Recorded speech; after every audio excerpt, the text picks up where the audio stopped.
Testing, T minus 10, 9, 8, 7, 6, turkey sandwich, testing, T minus 10, 9, 8, 7, 6, turkey sandwich. Well, goodness, what's taking so long for it to load up? Give it some time, It should be getting ready to start shortly. Wow, what's taking so long? Am I gonna have to refresh this? Or did I push the right one? I know I went to the correct live. What a way to go. Yup, okay, I did. It's just a delay on my end because I needed to refresh the page. Phew. Next, let me do a sound check before the room fills with millions of people.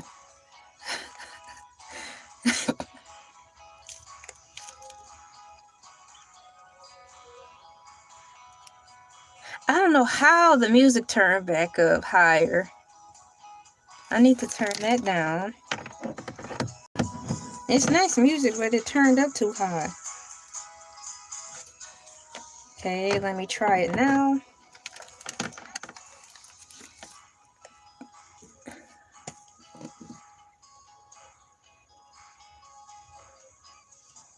All right. Testing, 1, 2, 3, testing, Pikachu, knees.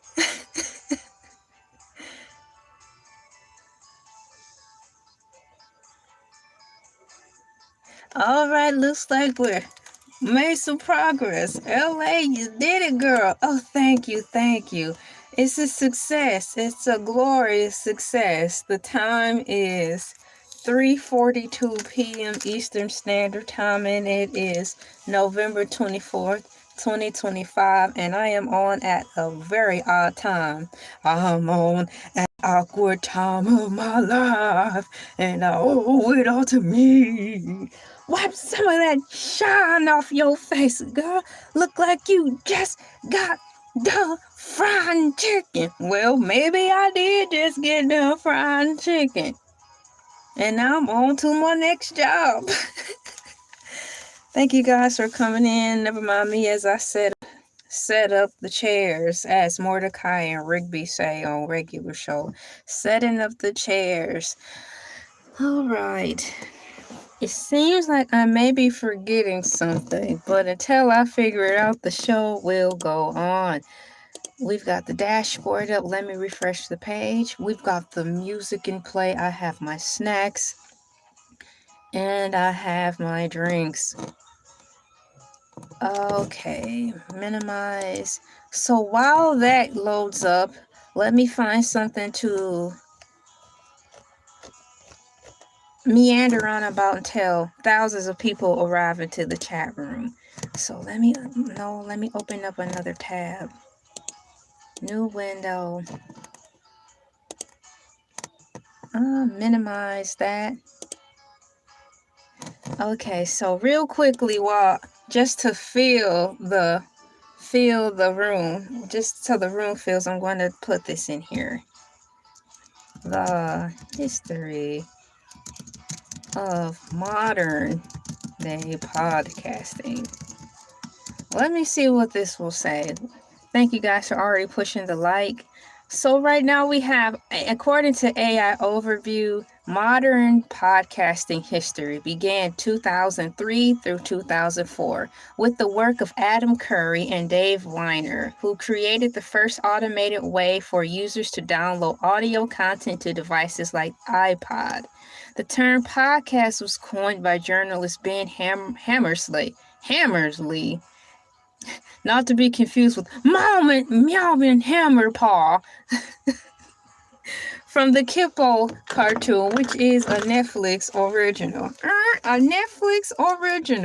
Well, I just helped myself out. See, everything works together, don't it? Let me just write this down here. The history of modern day podcasting. Bam. And let me go on and highlight that because that's good. Y'all, I'm coming in at a very different time. And because of that, I thought of something that helped me. Each one teach one. I done taught myself something. Unbeknownst to myself, I done looked up and taught myself something. So much to the point I had to stop this live stream, kinda, and write down a memo to myself. Shut the front door and the back door too. Your girl LA is live and living color. Let me fluff out my hair. You know how my hair look. Man, y'all remember The Wire?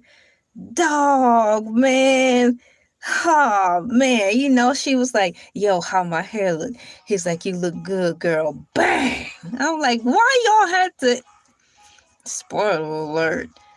Show made me sad. So modern day podcasting history began in 2003 through 2004 with the work of Adam Curry. I see something moving. It's not, what's going on in here? What's going on? Yes, I'm in today at a particularly peculiar time. Yep, I had to move some things around and get some things done, and like I said, I'm keeping my word. I was going to do a bonus video today with the review, but I had to get some things done first, so I had to switch the order of things around. And so here we are today, and it is 3:46 p.m. Eastern Standard Time on November 24th, Monday of all days. What's going on? Thank you so much. Shoot, yeah, before you came in, I was going like this, and it made me think of the episode from The Wire. At the end, she was like, yo, how my hair looking, man? He's like, it's looking good, girl. Bang.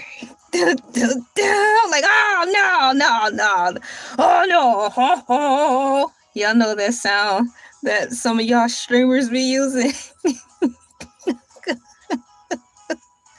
Thank you guys for coming in, already pressing the thumbs up button and all that jazz that YouTubers like myself say. Welcome into the show. Today I will be on part 2 of reaction review of the Joe Budden podcast, episode 807. 365 days. 365 days of the year. I tell you, sometimes we be in the time warp. It be like 465 days. They tell me anything. It could be raining cereal. They're like, partly skies and the water's looking just a smidget murky, so you're going to need a light jacket. I'm like, that look like it's raining cereal. But y'all told me all I'm going to need is a light jacket. All right, let me go on back in the house and get my light jacket before I head off to work. Moving forward, I have a survey going, and the survey actually it's a fun one this time. It's off the beaten path of what I usually would type in the survey. Right. It is, which pot pie would you try? You guys, we already had 2 people who voted. Moose pot pie and bear pot pie. You guys are brave people. Let me get ready to get this set up so we can get going. The link is in the description. If you are interested in tagging along with the cool peeps and I as they slowly but surely file into the live stream. Once again, I'm on a very different time. So let me get this started. Okay, and I have my snacks too. So the live stream is gonna start at it's rolling into a commercial right now. So I'm waiting for commercial. Okay, let me skip that commercial. Okay, let me pause it really quickly. I am at the 1 hour 39 minute marker for this particular episode or reaction video. The link is in the description below if you're interested, and let's go on and get this started. Let me see if I can remember what they were talking about. Oh, y'all, they're still on financial literacy. This whole episode has been about that. So now they're talking about the 50-year mortgages. Hey, what's going on? Thank you guys for coming in. So yeah. Hey, what's going on? High five. Bam. So that's what they're talking about. They're going around the couch, aka the table or whatever, talking about the 50-year mortgages, kicking their ideas of what they think. I mean, 'tis the season to start young, get your first house at 19, so 50 years won't seem that long. Wow, well. Oh boy, so here we go. So let's say here, who's talking right now? We've got, so Issues is talking about his opinion of the 50-year mortgage. Mortgage can be high, but it all depends on what type of place you want, right?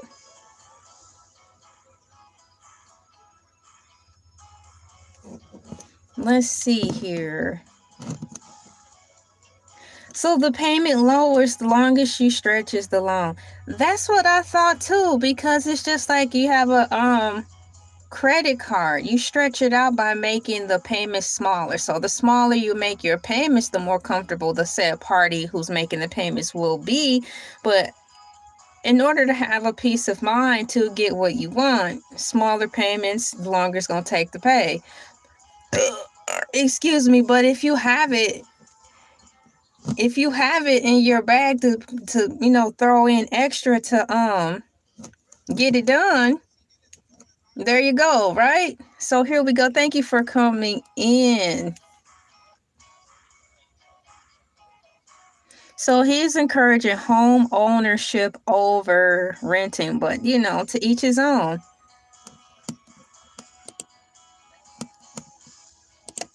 Let's see here. Let me see here. Moving forward. There. So Joe was saying the main people who are going to benefit from this 50-year, housing payment are going to be the brokers, the bankers. I still think it's good. It just goes into the bag of not being so greedy. What's that saying my grandma used to say, or old people will say who were before me, your eyes were bigger than your stomach. So in reference to, getting a home, just don't make sure your eyes are bigger than something you can handle. And I think you will be all right, So moving forward in that, this is a good topic. And in addition to that, they're carrying over from the conversation of financial literacy in reference to that basketball player, man. So much stuff. So who said that? Let me minimize this so I can see. So it's just still talking about the average American is basically still, they're not worried about a 50-year mortgage. They're living, they're still living about what they're going to do from the next day. They're living from check to check. It's crazy. So they're still talking about that. Let me put that in there. Yikes, thank you guys for coming in. What did they just say? Well, he's saying so he don't think people even have the mindset to even plan like that, They're just trying to get by. It's pretty sad how it is set up where it puts people involuntarily in the default mindset to be like, look, I'm not even getting ready to worry about that right now. What I'm trying to worry about is what I'm going to eat today, right? Forget everything else. Tell me something that makes sense. So that's where I think a lot of people are in right now. Ooh-wee. So it's being mindful and not, what's the saying? Don't live beyond your means.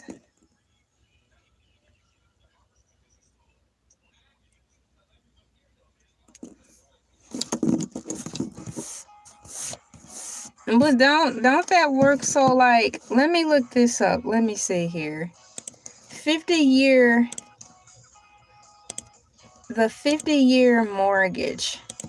What is going on with the 50-year mortgage thing? So while they're still laughing about something he said, we've got AI overview. The 50-year mortgage thing refers to a proposal from the administration to offer 50-year mortgage loans to potentially lower monthly payments and help with home affordability. Though experts warn it could increase the total cost of a home due to a significantly higher amount of interest paid over the life of the loan and the slower growth of home equity. While the idea is still in the early stages with many unanswered questions, proponents believe it could help first-time home buyers struggling with affordability, while critics argue it could lead to a house price inflation and increase the burden of debt.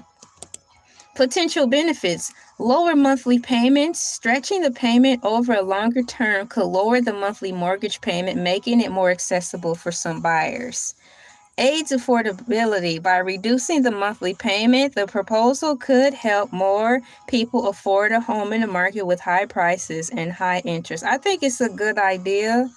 Once again, just don't go picking a house that's for $100,000 and you only working with a certain amount of money. If that's behind your reach, just because they're calling out the payments, don't go reaching for a six-figure house. You know what I'm saying? So yeah. Potential drawbacks: higher total cost. Borrowing for 50 years instead of 30 will result in paying substantially more in interest over the life of the loan. So right now they're still talking about talking about the mentality of what they think poor people think of. So that's what they're talking about, still financial literacy, but it's around the cuffs of this potential 50-year mortgage thing. So the potential drawbacks in reference to the 50-year mortgage is higher total cost. Borrowing over 50 years instead of 30 will result in paying substantially more interest in the life of the loan. Slow equity growth. A larger portion of the early payments will go towards interest, meaning it will take much longer to build meaningful equity. So what they're talking about is how you have to have a plan. Don't we all know we're supposed to have a plan when it comes to financial literacy and being prepared? Of course, don't we all know that? Just as we know, look both ways before you cross the street. Moving forward, increased home prices. The introduction of more buyers with lower monthly payments could drive up home prices, and that's what I don't like, because with anything in reference to helping aid people have some type of relief off their backs, there's always those greedy sharks who are like, oh, well, since they're going to be more susceptible of being comfortable in buying a house, I'm going to kick it up $5,000 more. I'm going to inflate the price 20 more K, because what difference does it make? They're going to be so happy to get a house, they're not even going to care. So that's what I'm concerned about, is that increased home prices. The introduction of more buyers with lower monthly payments could drive up home prices, negating the affordability benefits for future buyers. And then lastly, in reference to potential drawbacks, as the fellas still talk around the couch about financial literacy, the loan would be a much longer-term financial obligation, potentially stretching across multiple generations, and could reduce a homeowner's ability to save or retire comfortably. But when your loved one passed away, you inherit the debt. So moving forward, might as well be a house, something that you can utilize. So let's see what they're talking about. It seemed like they moved on. We are in 1 hour 48 minutes in. Welcome in. Thank you for coming in. How are you doing today? High five. Welcome in. If you're interested, we are doing a live reactionary review on the Joe Budden podcast, episode 877. The time that we are currently in this particular podcast is 1 hour 48 minutes. So they're talking about houses right now. Let me listen to what they're saying.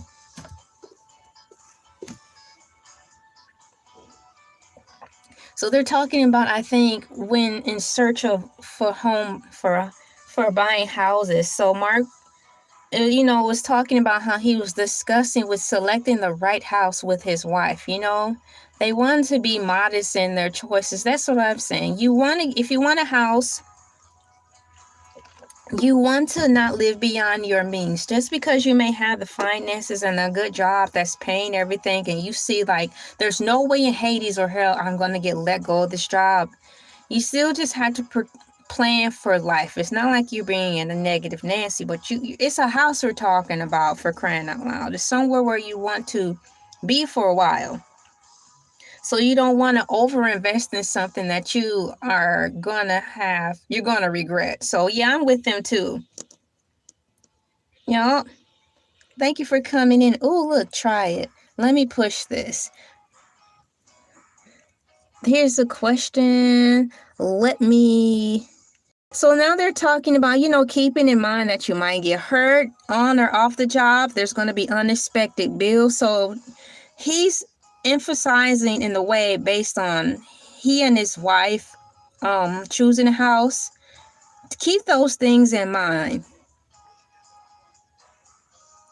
And then, Ish said the only debt he wants to produce is the type of debt that produces money for him and his household. So if anything, guys, this is Financial Literacy 101 on the 1 hour and 50 minute marker. Let me type this in. Ask a question. What can I ask? Oh, let's see here. What do you think about the input house? Let me find the house emoji. Credit Karma. They're talking about Credit Karma, guys. Oh, man. Congratulations. So now they're going around the couch asking one another if they're almost debt-free. I remember when I was in church, I didn't know what debt-free meant, but on testimony time, it was always girls was talking about, I'm debt-free! Thank you! Let's start running around the church screaming and hollering. I'm like, wow. Wonder what that means, but they sure are happy. I'm debt-free! Glory! Blah, blah, blah, blah, blah. Blah, blah, blah, blah, blah, blah. So now that I'm older, I see what it means. What do you think of the 50-year house mortgages? MORGAG.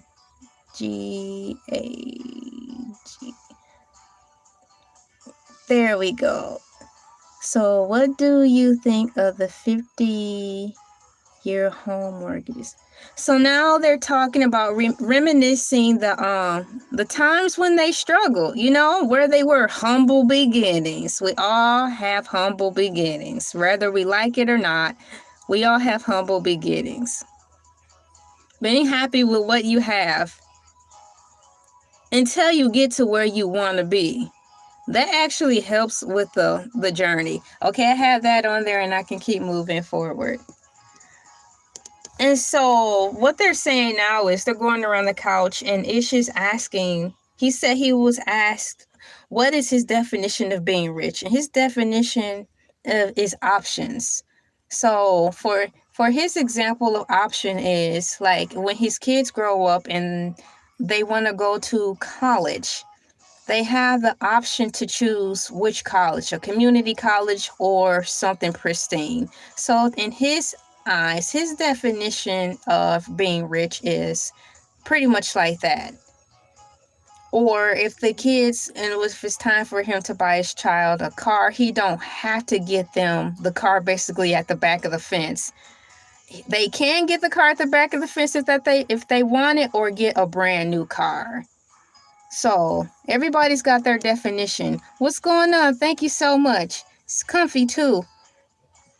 So yeah, everybody's got their definition of being wealthy or rich or financially comfortable.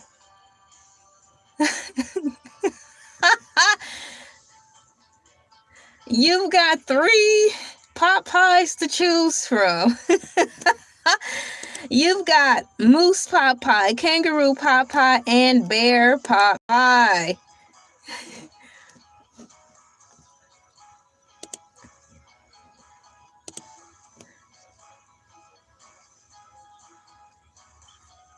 So now they're talking about the quality of drinking water.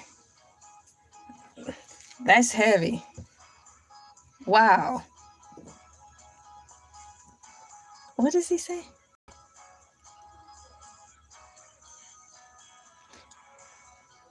Wow.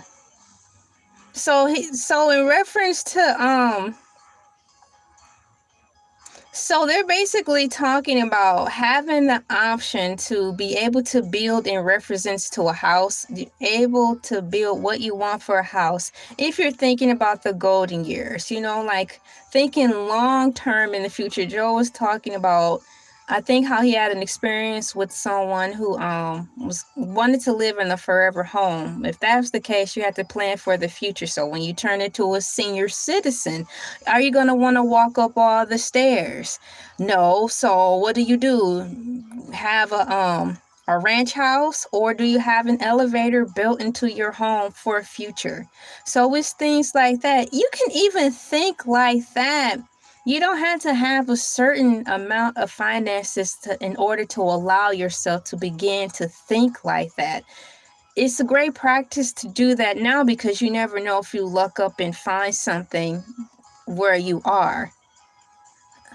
Hey, what's going on? Happy Monday to you as well. The time right now for me is 4:06 p.m. Eastern Standard Time, and I am on at an odd time today. Had to move some things around so everything can fall into place according to plan, and here I am. Happy holiday weekend to all of you. Some of you it's officially your holiday weekend because of Thanksgiving. We're finally going into our first commercial break. So while that's going into a commercial break, I can read what you guys have in the survey so far. We've got 5 people who willingly participated in this puppy. Which pot pie would you try? We've got 60% saying moose pot pie, 20% said kangaroo pot pie, and also 20% said bear pot pie. I want the bear pot pie, y'all. I'm piggybacking off of a topic that we talked about this morning in Morning Moon, and it was about game pot pies. Like game, like wild animal pot pies. So I wanted to kind of carry that topic over in today. So that was a fun topic. So I will choose the bear pot pie. While the commercial was running, I'm going to actually type in the answer. I want to choose the bear pot pie, BEAR. I will be choosing the bear pot pie. And so let me put a bear and a pie. I would choose the that's funny. That's not even in the that's not even in the selection. A giraffe. Earlier we also were talking about rotisserie snuffleupagus. And it's a sad shame. It's amazing what my cool peeps and I end up talking about on these live streams, y'all. But we're talking about wild food. So hey, snuffleupagus, a rotisserie snuffleupagus, bring it. We're up here choosing from bear meat. Okay, now that I have the survey done, I can skip this commercial and go back into the show. Skip. It's back on. We are at the 1 hour 56-minute marker. If you're interested, the link is in the description below if you want to pick up with us. Oh, somebody just said a swear word and they beeped it out. Who cussing? Why would they beep out swear words? And this is it's an adult show. It must have been pretty bad.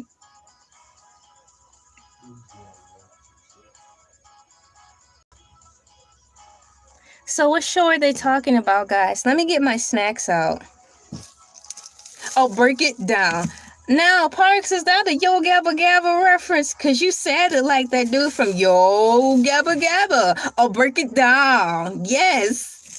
Yo Gabba Gabba. That dude was dope, man. He was like one of those, the band people. And he was like, yo, gabba gabba, let's go. So what are they talking about now?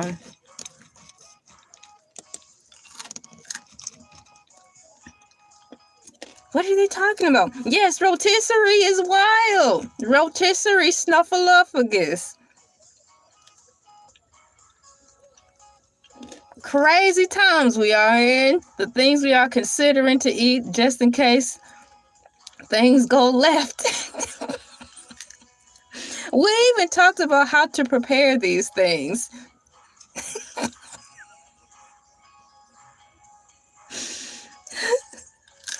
So which show are they talking about? I missed it, but they're reviewing a TV show that I believe that all of them watched together.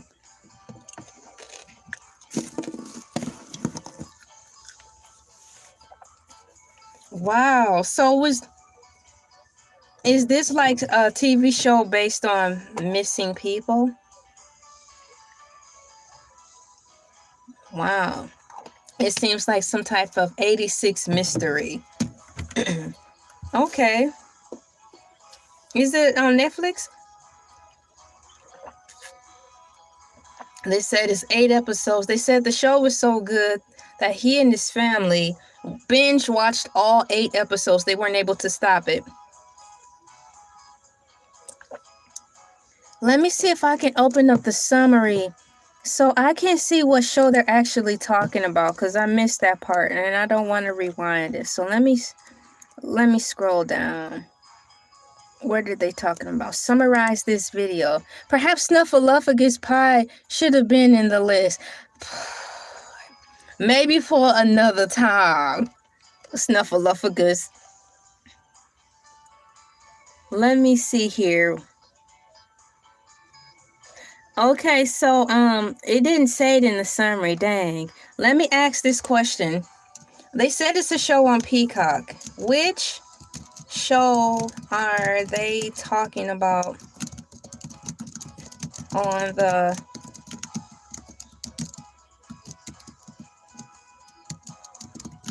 So I'm asking right now to see what it says, because I missed it. Maybe AI can catch me up.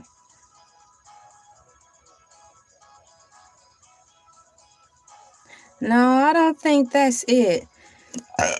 Excuse me, that's not the show I'm talking about.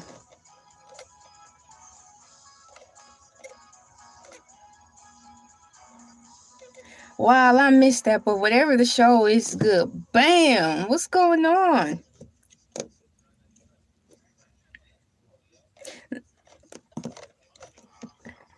So at the minute, let me try it again. Let me ask again. Which TV show are they reviewing? This podcast about... All right, let me see if I can get that answer. Thank you, 2.5. That was a little light burp. This might be it, the Sebastian Telfair. No, that's not the Sebastian. Nope, not Sebastian Telfair. They already talked about him. That's the guy who went to... Is he in jail right now? The basketball player who's in jail right now?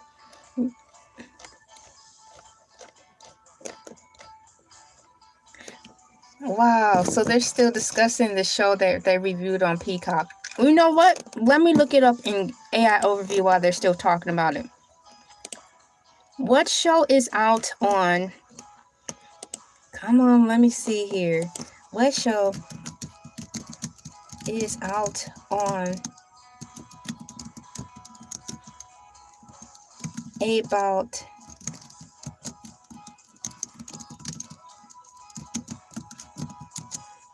Let me see if this is that. It went to commercial, so this will give me time.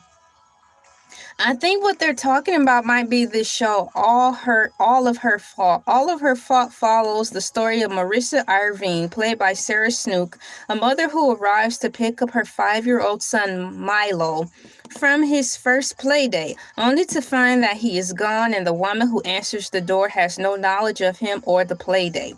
The series then unravels a complex web of family secrets and hidden past among seemingly perfect suburban families, maternal guilt, and the immense pressure placed on working mothers. Suspicions that point towards the mother's inner circle as a police investigation uncovers dark truth. The show is available to stream exclusively on Peacock. Other relevant content on Peacock. Peacock offers content with similar themes, including Vanish and Amber. So that's the show, guys. Thank you to AI Overview. That's the show that they're currently talking about right now. Summary of all of her fault on Peacock. It's just exclusive on there. Now they're talking about the clown show It. They're talking about scary movies. Park Sin, he loves scary movies. They're gathered around the bonfire talking about the It show now.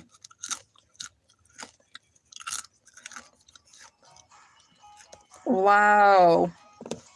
What else are they talking about? Oh my gosh. Let me see. Are they showing pictures? Yo, it's Flip's child. He brought his child to the set. He's eating the sandwich. So Flip is there today, and apparently his child is there. His son is there on the set in the background eating food.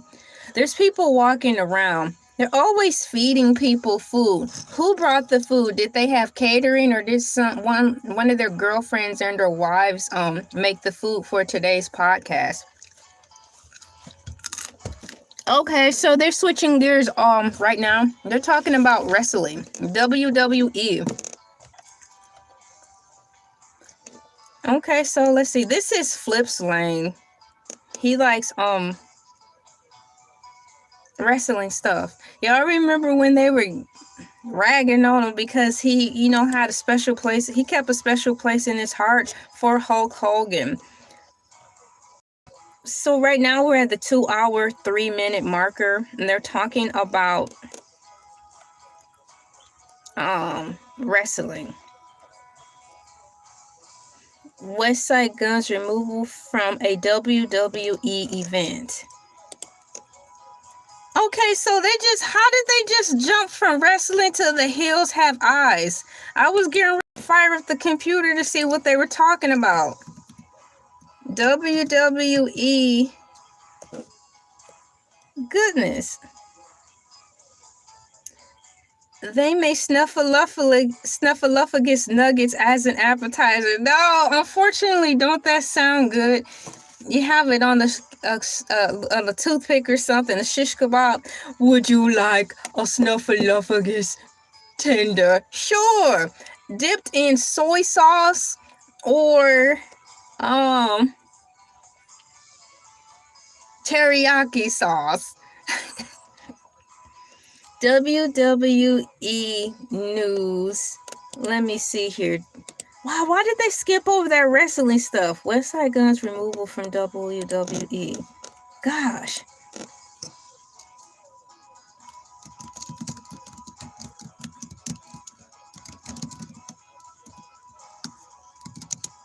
Why did they just skip over that so while they're talking about music all of a sudden? Hold on. Let me see. Okay. Maybe I'm getting the two conflated. Not even conflated. I don't think that's the right word. Let me go back in here. So what happened with let me read it. Oh, never mind. Okay, I need to pull this up really quickly.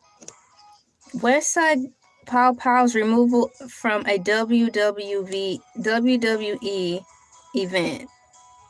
I need to read what they're talking about so I can get the Okay, so I have it. Let me try typing this in again. Moving forward. Hey, what's going on? High five. Snuffleupagus nuggets. Snuffleupagus nuggets. Snuffleupagus. You fail. Then here comes that thing from Saw. You want to play a game? Well, I just did. That's right, and you failed. No, I failed.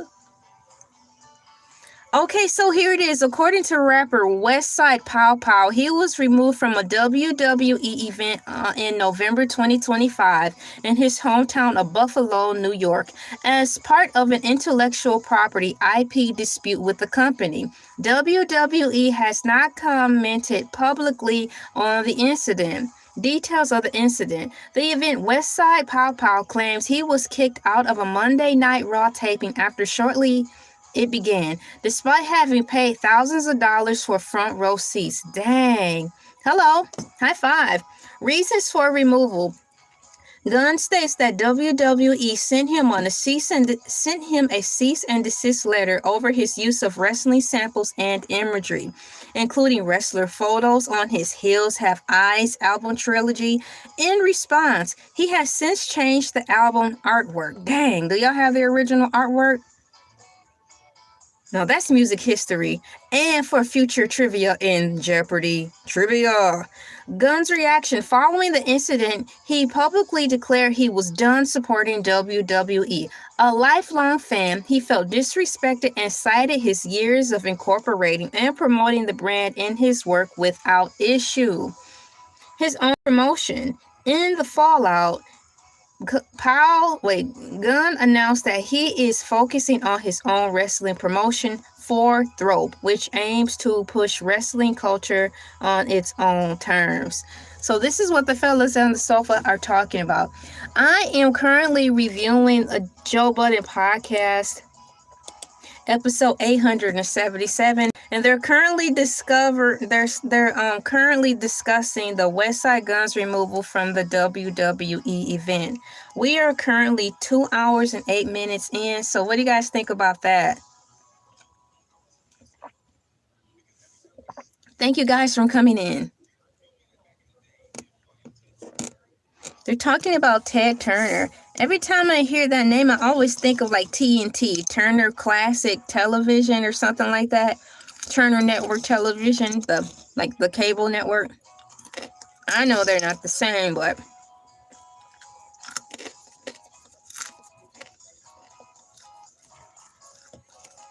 oh boy. So I need to read that again. So he used their artwork without, apparently he must have used their artwork without permission. He was removed from a WWE event in November 2025 in his hometown Buffalo, New York, as part of an intellectual property dispute with the company.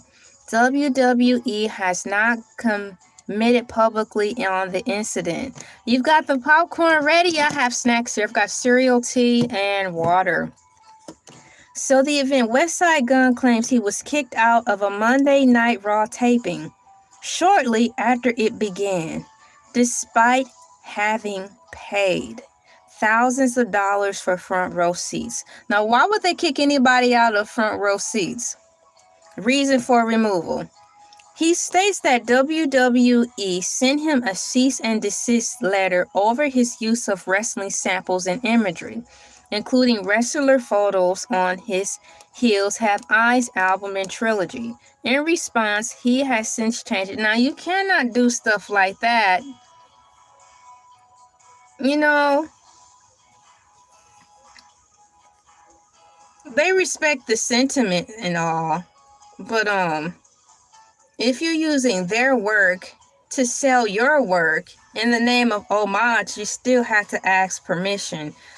But in the game of business, all I've been hearing growing up is better to do it without asking, because what is something like that? It's better to do it first without asking. It's because when it's done, it's done. But well, it's done, and they send him a cease and desist. So all I'm gathering from this information is perhaps he didn't do it before he went to sit down in the front row seats. So since he didn't do that in time, they kicked him out. That's too bad. So in response, he has since changed the album artwork. Following the incident, Gunn publicly declared he was done supporting WWE. I think he took that too far. But my thing is this: when was the cease and desist displayed? Did he have plenty of time to get rid of that before he went to the wrestling match or not?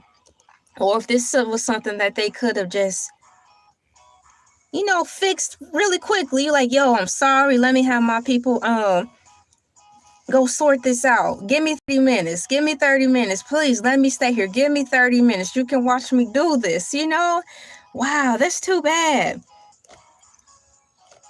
So they're still talking about that right now. That's messed up. So, wow, the whole IP thing with the wrestling thing, man, that's been an issue since the beginning of wrestling time.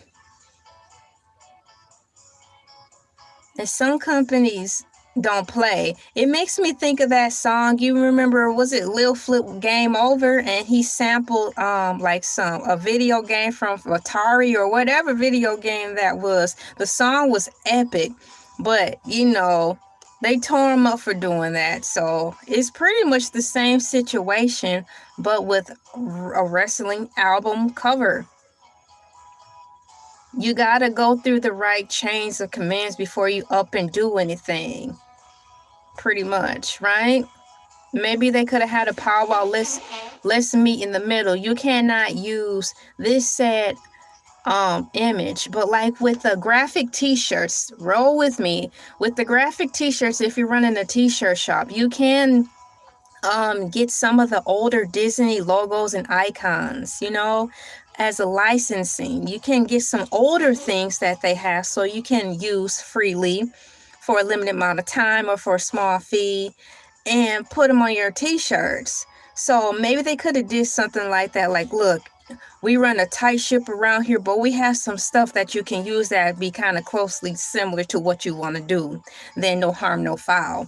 So I think we all need to get back into the business and huddle up and figure out what we're going to do. But once again, no shade. They may not, to my knowledge, I can only assume that Westside Gunn is a rapper and wrestling may not want that type of musical energy attached to their brand. So it's also that as well. Things get a little sticky and people want to have a different type of representation for their brands. So let me see what they're still talking about this. So let me see what kind of music does West Gunn make?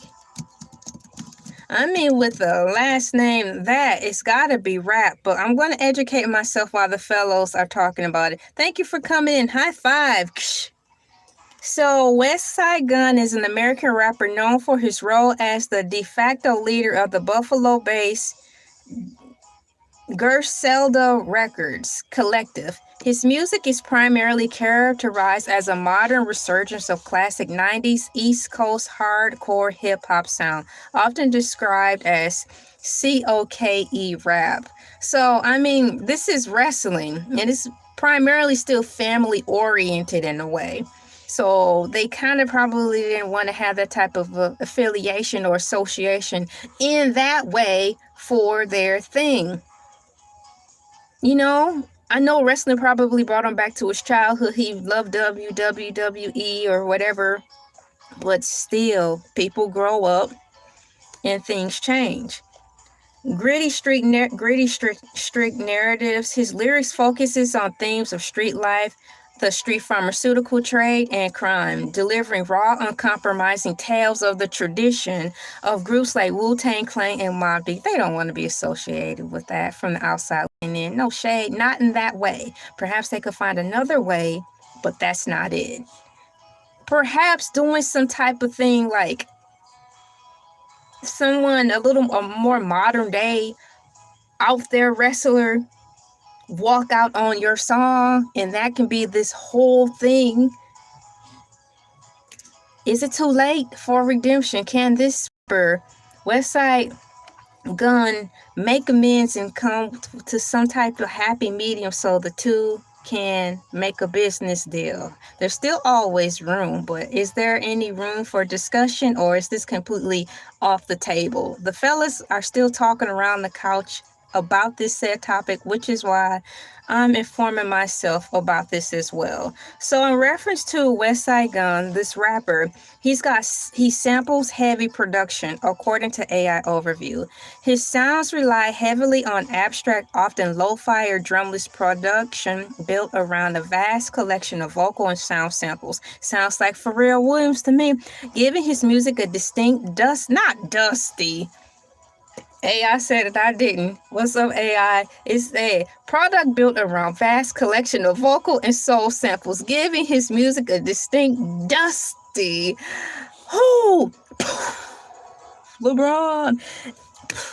An atmospheric feel, unique vocal style. He has a distinctive high-pitched and slightly ad-lib driven delivery that sets him apart from other rappers, often recorded his vocals close mic for a raw feel.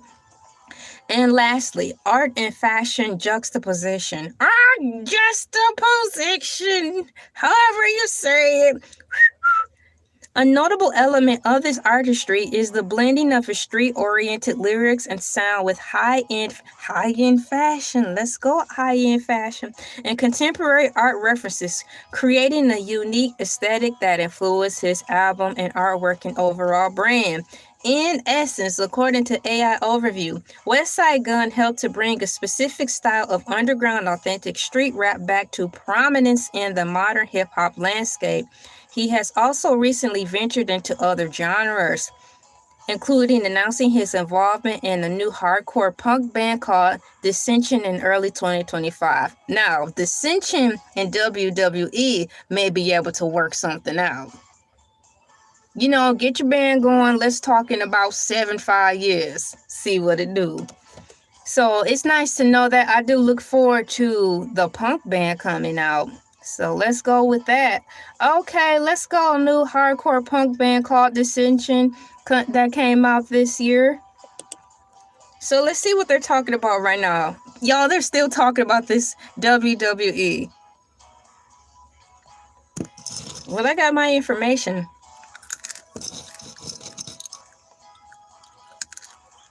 I think this is a win-win situation.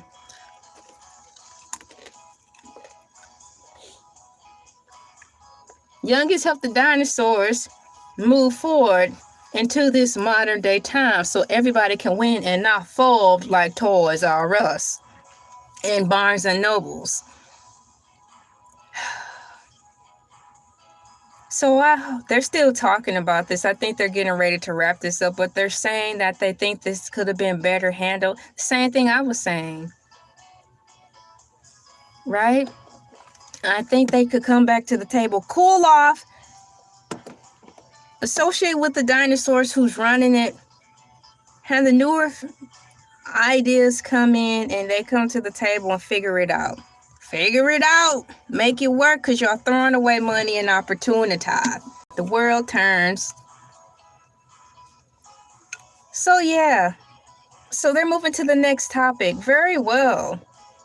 Are they getting ready to segue into Summer Walker? They bring up Summer Walker a lot. I have to remind myself of how she looks and what type of music she makes. But haven't she won a lot of awards? Hey, what's going on? So let me see here. What's going on with Summer Walker?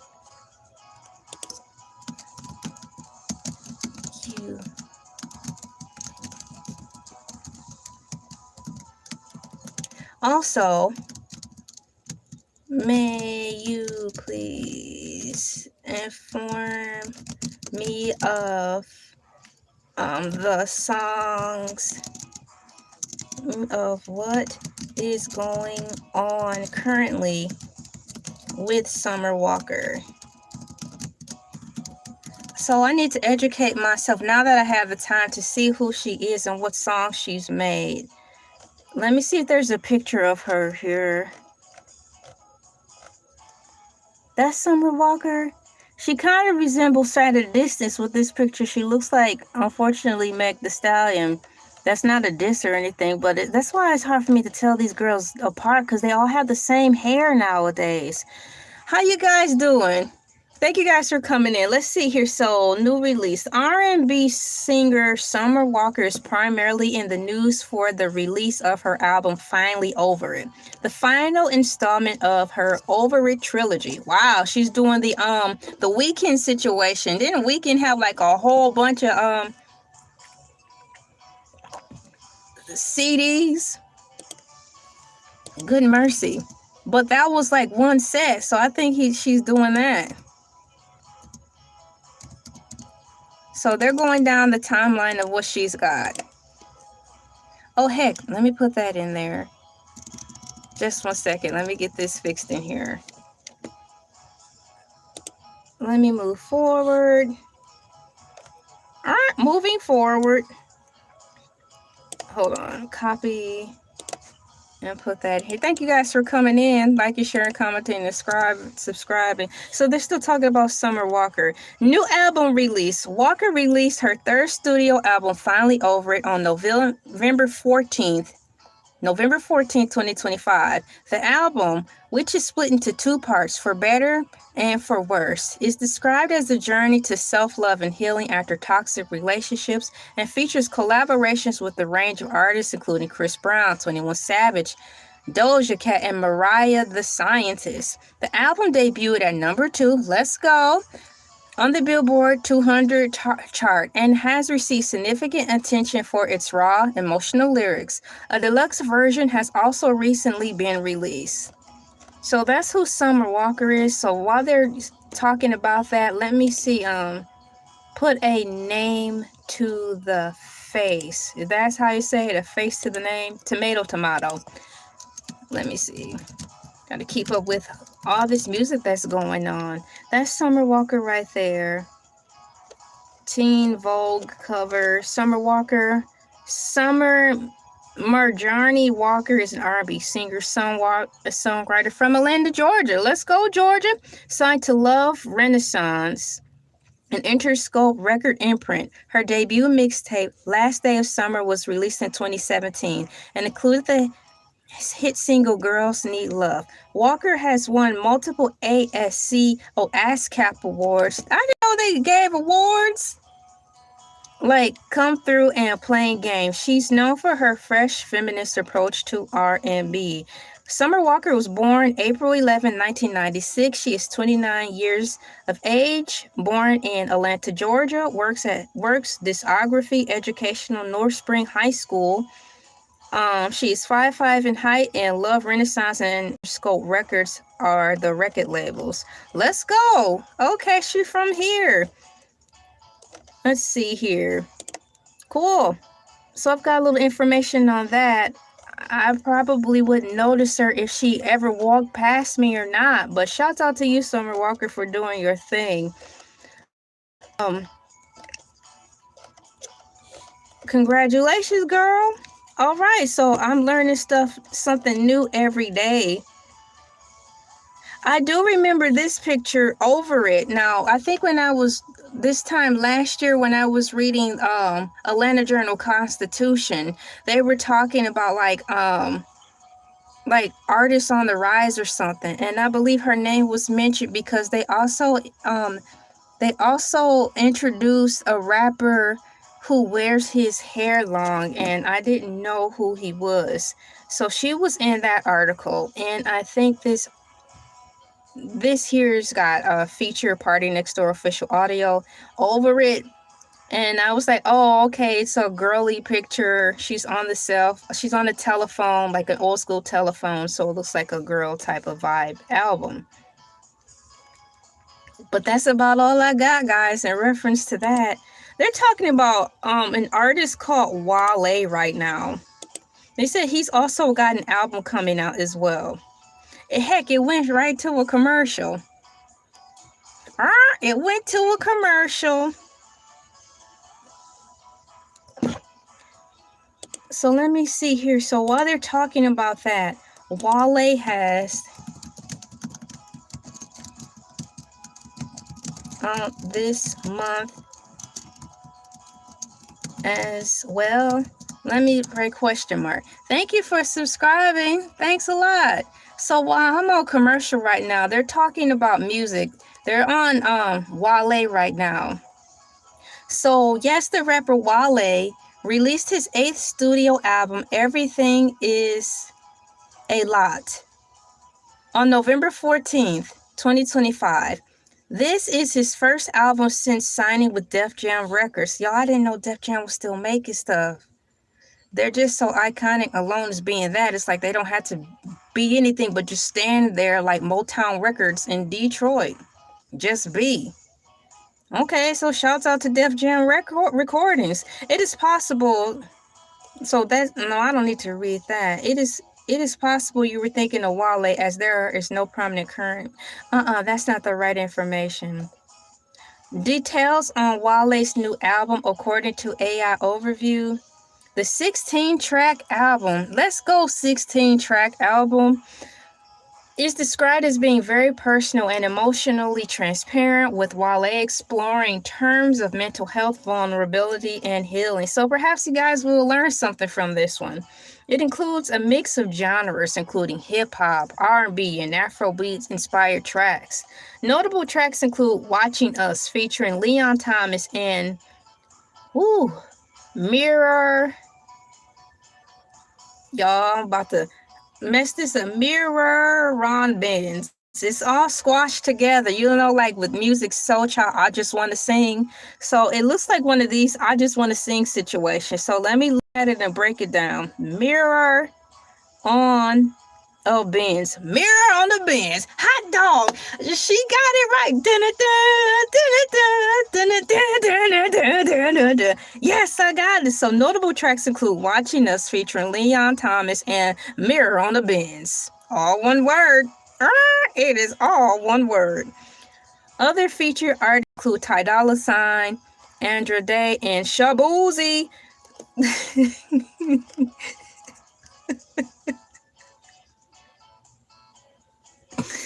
His name sounds like, you know how you say, surprise, happy birthday. It sounds like that's a word you would say like when you're excited.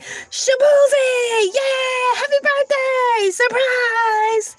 So in my mind, there's nothing negative about that name. It's something happy. So now I've gotten myself up abreast to who this is. Let me see what they're talking about right now. If you are interested, the link is below in the description. The timestamp we are on right now is 2 hours 28 minutes in the Joe Budden podcast, episode 877. What's for you is for you. This is part 2. I'm picking up where I left off from last week. That's crazy. Def Jam's still making music. I thought they quit. Not quit, but just retired. And we're just living off the legacy of the name. So now they're moving on. Now they're moving on to beef between Michelle Beadle and Stephen A. Smith. Now, what Stephen A. done? What did he do? Ran his mouth a little too much? Oh, my tea. Oh, my gosh. I spilled my tea. Girl. I spilled my tea.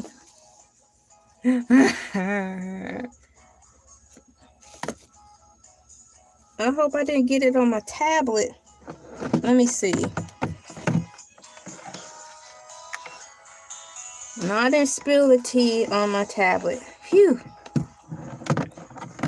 So let's get ready to see what they're talking about. They are talking about beef between Michelle Beadle and Stephen A. Smith. Let me see what this is.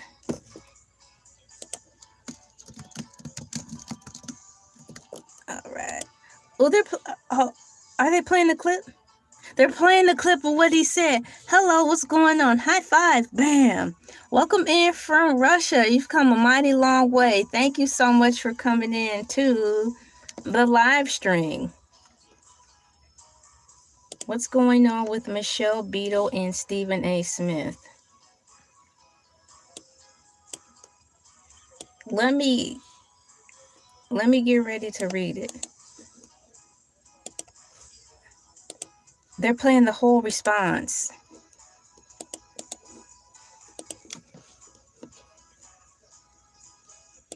He's always doing this shameless plug. Right before he getting ready to cut into somebody, he be like, before I cut into her ever so eloquently, make sure you buy my best-selling book for $29.95. Discount Stephen A. Smith 2025.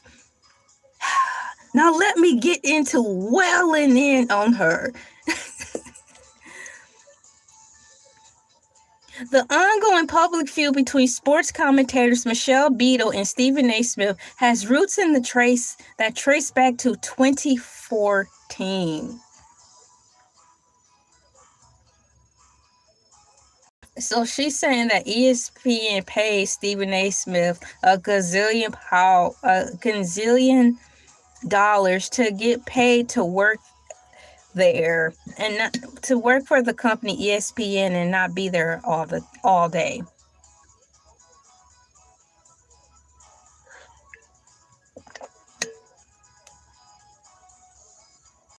She said they let Stephen A. Smith run rampant, but he was the draw. So why relinquish the reins on someone who's drawing in pools of viewers?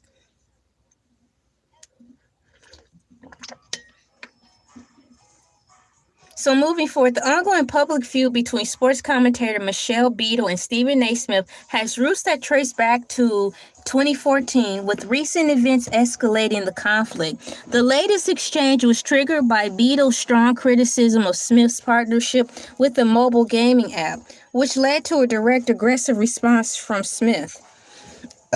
Excuse me. History of the feud. The bad blood between the two commentators, who were once colleagues at ESPN, is driven by a number of factors. I'm going to keep reading because it went to a commercial. 2014 comments on on DV. The core of the issue dates to Smith's controversial remarks about DV made in the wake of Ray Rice incident. Beadle publicly condemned Smith, who was subsequently suspended by ESPN for a week and forced to apologize. She has repeatedly cited this incident as the reason she no longer respects him. What the H? Sirius Radio slot. The feud reignited in June 2025 when Smith replaced Beadle's afternoon show on Sirius XM. Wow. A move that Beadle claims blindsided her. In interviews after the news, she states that she no longer respects Stephen's work. Now, how do you know? That might not even be his play. He don't own Sirius Radio. Sirius Radio moves where the money goes. They see into the future, right? And they saw the future, and at that time, the future, according to them, was Stephen. So, checkmate. Papaya Gaming Partnerships. In November 2025, Beadle criticized Smith's ambassadorship with the mobile gaming app Papaya Gaming, which is facing a lawsuit alleging it rigs games. During her podcast, Beadle said, "I'm not a religious person, but I pray for the downfall," end quote, of Stephen Smith, causing his latest moneymaker venture, quote, gross. Dang. So that's what they played back today on the JBP.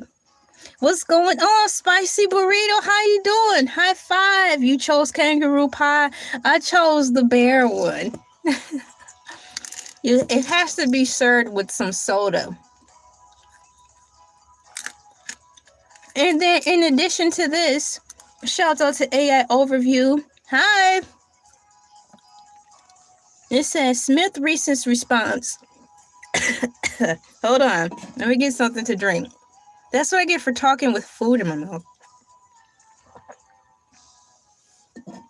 Smith recent response on his Straight Shooter podcast. Smith retaliated, accusing Beadle of being jobless and desperately seeking attention. Desperately seeking attention. He referred her past actions at ESPN in her crucial podcast remarks, dismissing her prayers for his downfall. This information is brought to you by AI Overview. I'm reading it directly from the script, and the key words that I typed in: beef between Michelle Beadle and Stephen A. Smith, and all of this dredged up. Response from Carrie Chapman. The feud expanded in November 2025 when Carrie Champion, another former ESPN colleague, joined the online discussion to back up Beadle's comments. Reinforcement. She shared her own negative experiences with Smith and suggested his recent tirade showed he did not keep that same energy with women as he did with men. Smith fired back, telling Champion she should be ashamed and claiming he was responsible for her landing a job at First Take. Yikes! Thank you guys for coming in. I'm not going anywhere, and yes, most certainly will. Thank you so much. I read that loud and clear. So now they're talking about that. She's prayers up for you. Let's go. All will be well. Let me see here. So this is crazy. Let me put this in here.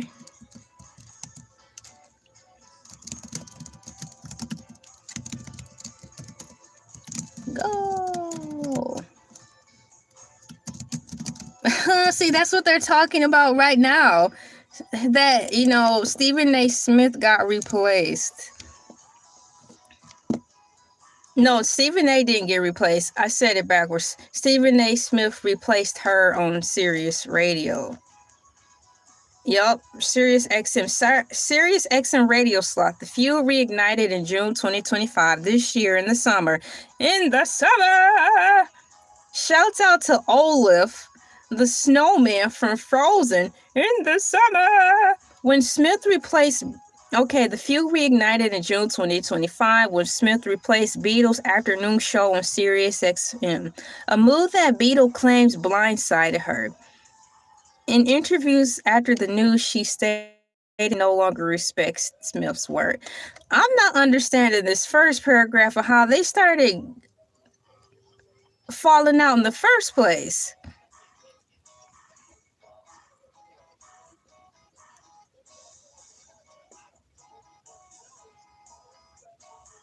Dang, Steven, it's like, I don't know this woman at all. When you hear her talking about me, please understand, I don't know her. That's crazy. Man, that's messed up, man.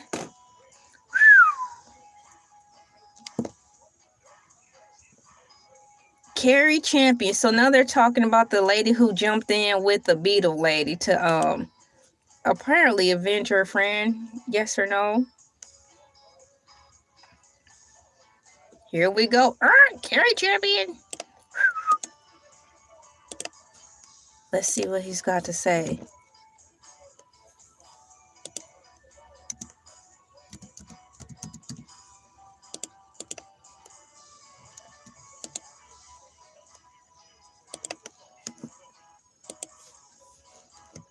I'm listening to Stephen A's response. I was taken aback, and I think the word shock. Taken aback when it came to this Michelle Beadle brouhaha. Please, play cut number 7. Here we go, Stephen A. I played that Michelle Beadle clip for one reason and one reason only. I'm old enough to remember being on that show and getting in trouble based on some comments you said about women who are not, they should know their place when it comes to, this or that. Ray Rice, I'm not gonna get into the details of all that. Here we go. You're welcome. High five. Bam, you got this.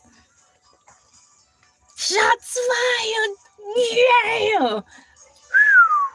Man, they going in though, Stephen A. It's a girl fight.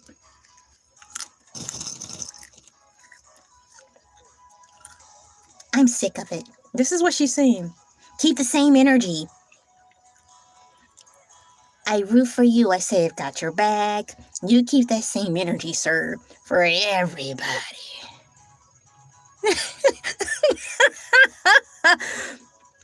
Did she just do the Woody from Toy Story? Everywhere. So plain. Nice. You keep that same energy for everybody. You can tell everybody. Yeah, you can tell everybody. I'm the man, I'm the man, I'm the man. Yes, I am, yes, I am, yes, I am.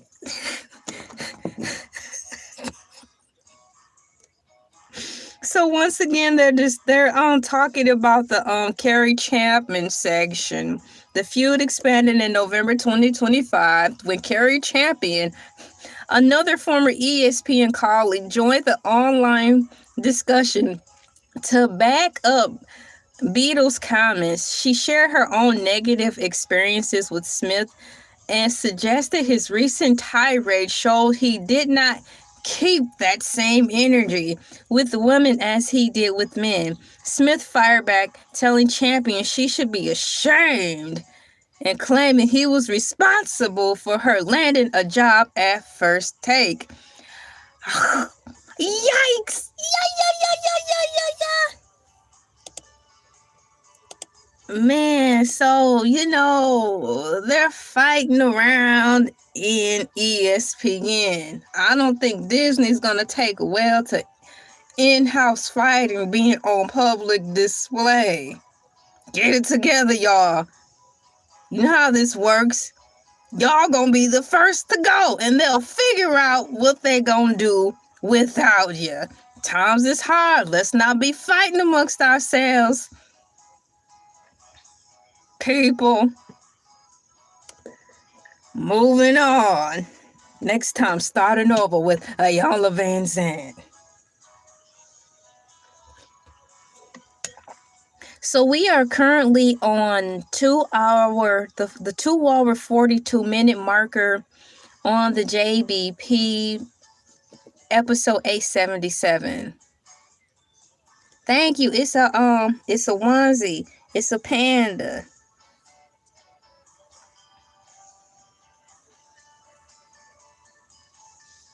Thank you.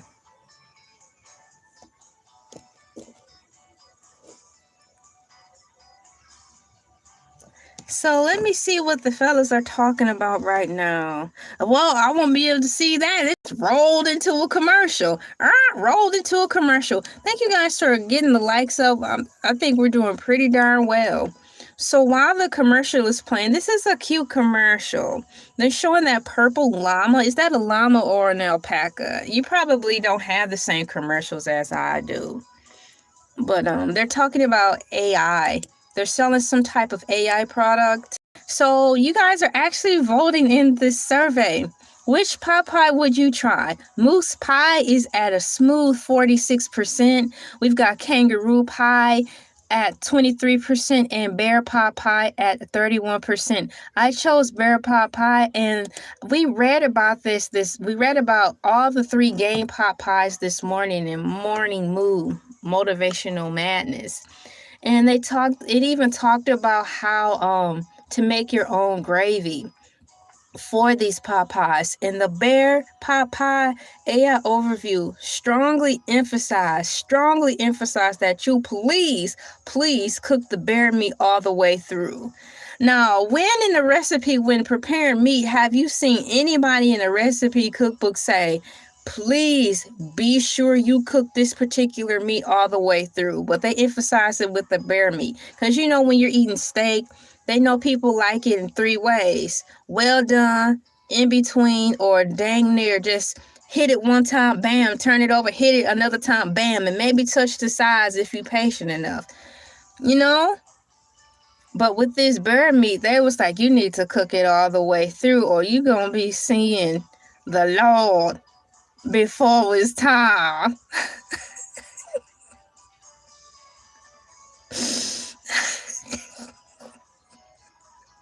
And ain't nobody got time for that. Yeah. So the commercial is playing. It rolled back in. Okay, so I didn't have to skip anything. So now they're talking about hiring people. Kick it. Shouts out to Bernie Mac. I think they're talking about this Michelle Beadle thing and Stephen A. Smith stuff. Let me listen to what they're saying.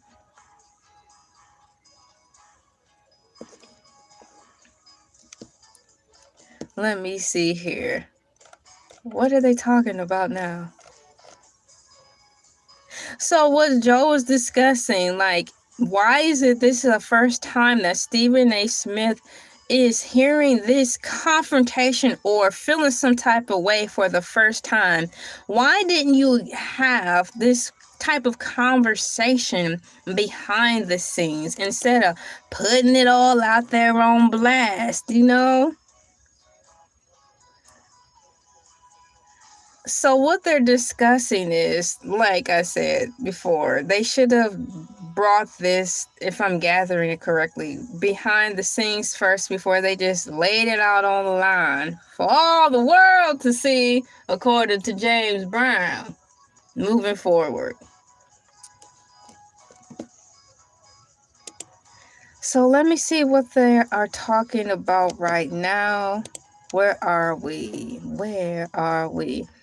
Peace and blessings to you. What's going on? Yo, venison, you really don't like venison? That's all right. We've got moose to choose from and bear. I chose bear. Yo. And you're plant-based, so you won't be picking neither of the pies. What's going on? Thank you for coming in.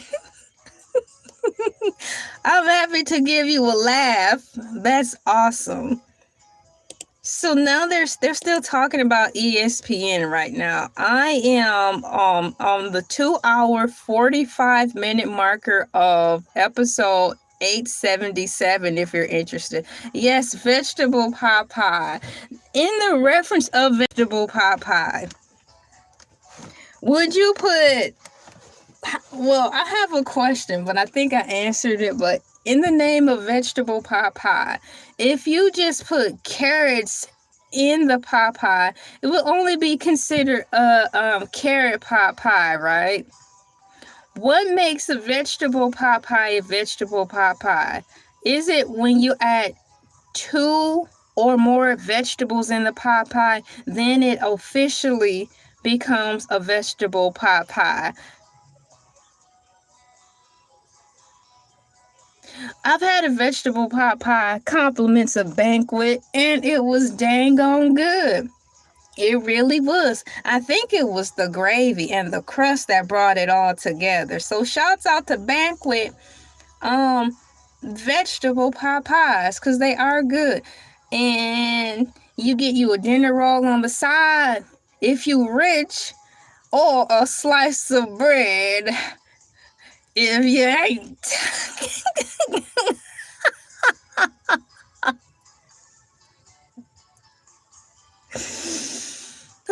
Peas, carrots, potatoes, you name it. Where in the world does Shirley Caesar come from? I'm a little nervous to read that again out loud. I'm about to read it again. You might hear the voice of Shirley Caesar come up. So you have peas, carrots, potatoes, you name it. Oh, come on. Stop it, Shirley Caesar. Girl, we live. Peas, carrots, potatoes, lentils, and spinach. Peas, carrots, potatoes, lentils, Spanish, blah, blah, blah, blah. Yeah. Okay, I'm done. Moving right along. Let's just move right along. High five. Thank you for answering my question about the beloved and cherished pot pie. The fellas are sitting around the couch talking about, I think, the head honcho in charge getting booed. Yikes. It's like, no, ladies and gentlemen, introducing the moment you've been waiting for. They're like, boo, get that out of here. Well,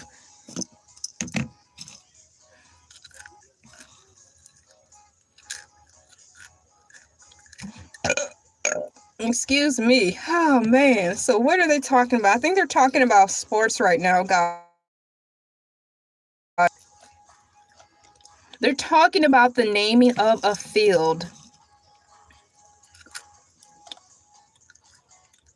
Meow, meow, meow. Hey, what's going on? Welcome in. Thank you for coming in. Good afternoon. Oh, hold on. What time is it? Yep, it's still afternoon because it is 5:05 a.m. Eastern Standard Time. Now, if I have this right, I haven't been in elementary in years, but I think my teacher told me in 3rd or 4th grade.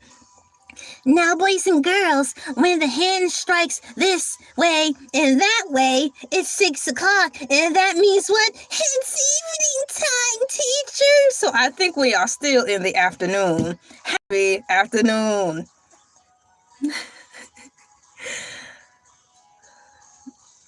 So what are they laughing about now? I think they said something that I'm not going to repeat on this platform. Like I said, this is censored over here. It's censored over here. Hey, censored over here.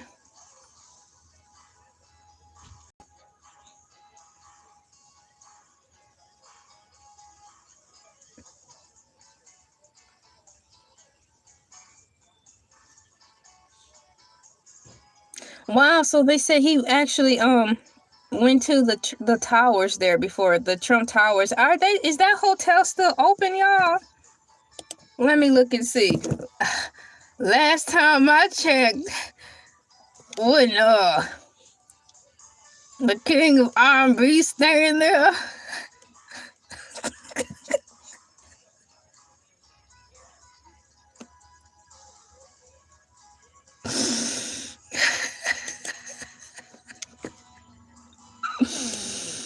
Oh man, this Trump Tower is still open.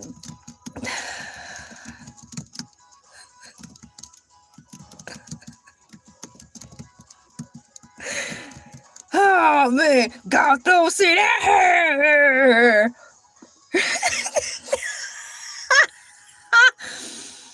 Oh man, so according to AI Overview, many properties with the name Trump are still open, but the status varies depending on the specific location and whether it's a hotel, office building, or former casino. Trump Towers, New York, still open.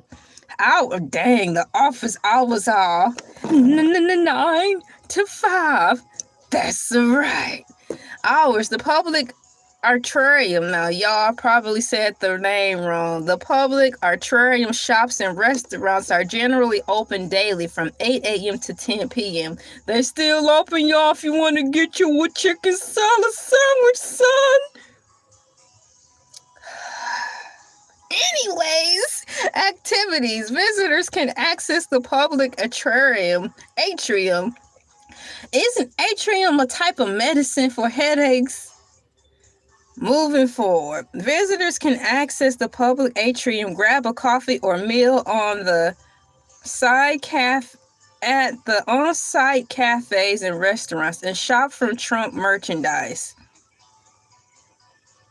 What in the Disney world is going on? Use. The building continues to serve its original function, with commercial office space, residential condominiums, and a retail atrium. Trump International Hotel and Tower, Chicago, is still open, according to AI Overview. Use. The hotel offers luxurious accommodations, fine dining, and event spaces. Status. It operates as a hotel and residency with a restaurant and spa. Does the spa include gym? What kind of spa has a gym? So you mean to tell me people live there and they don't have a gym? But they do have a restaurant so you can get fat. And then they have a spa. But no gym.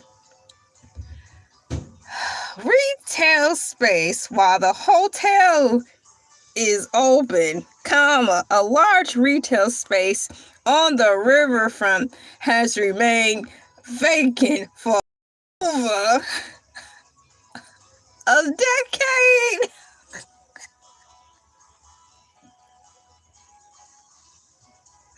I thought fancy people liked the water. So how is that part closed?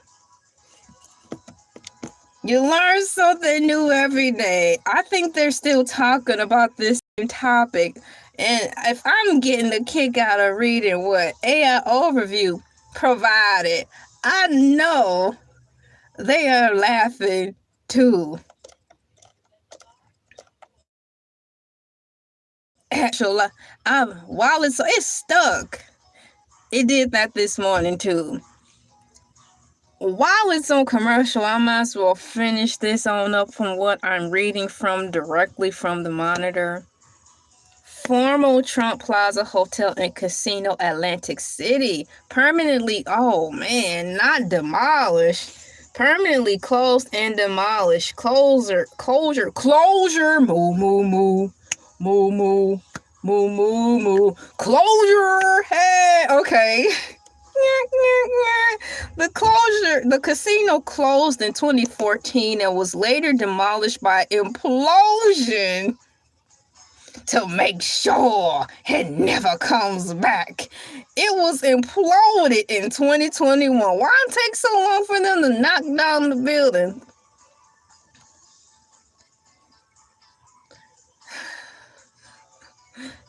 I mean, the closure came after years of decline and bankruptcy, with Donald Trump requesting his name be removed from the property due to disrepair.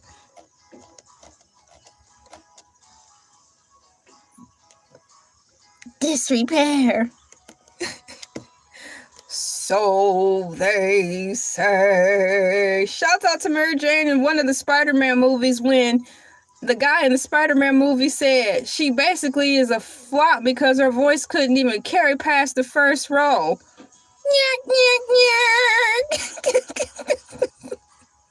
What's going on? High five. Welcome in. It is 5:12 p.m. Eastern Standard Time. How you doing, Tarsus? This is a weird time. I'm going live. Had to move some things around to make things flow perfectly on this side of town. I just finished reading some fun facts about all of the towers by way of Donald Trump, because the pod show that I'm listening to, we're just talking about it. They have segued over back into music. They just been clowning on here, man. Now they're talking about what Pusha T, Travis Scott. Thank you for coming in, man. We have they're back on talking about music right now. We are at the 2-hour 55-minute mark. If you want to follow along, the description is down below. The link is in the description down below. This episode is almost over, so I'm gonna just finish it on out and wrap it up in 2 parts instead of 3. Excuse me. So let me see what they're talking about right now.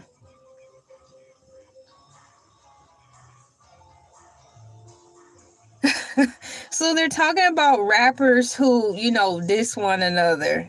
And just the ones who just keep it simple,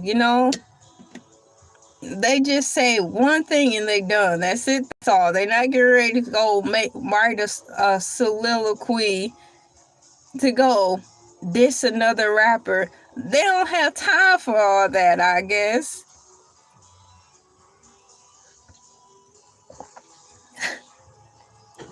These people are silly. So his laptop is closed. So I'm assuming that he is finished with the computer. What's going on with the microphone?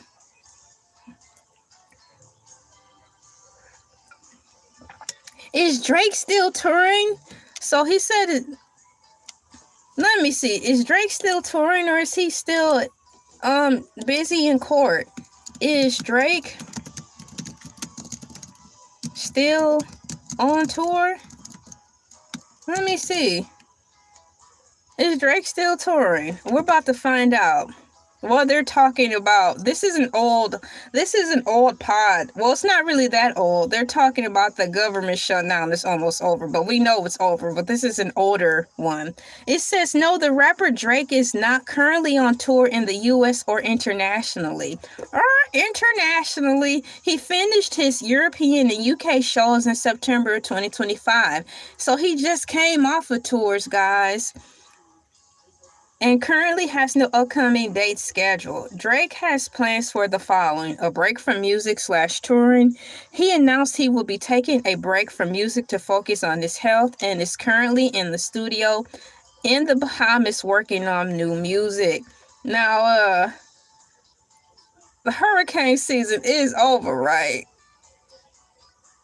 Now, I learned on the original I Know What You Did Last Summer, it's cheaper to go over there during hurricane season.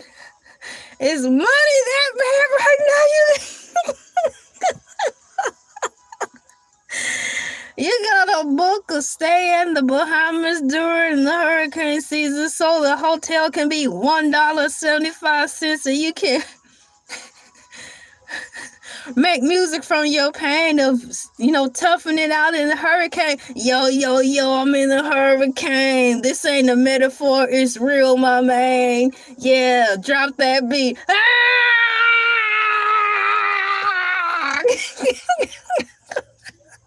The things we'll do in the name of art. It's on commercial now, so I'm going to read this some more. The Anita Max Win Tour has announced a tour of Australia and New Zealand, which is scheduled to begin February 2026.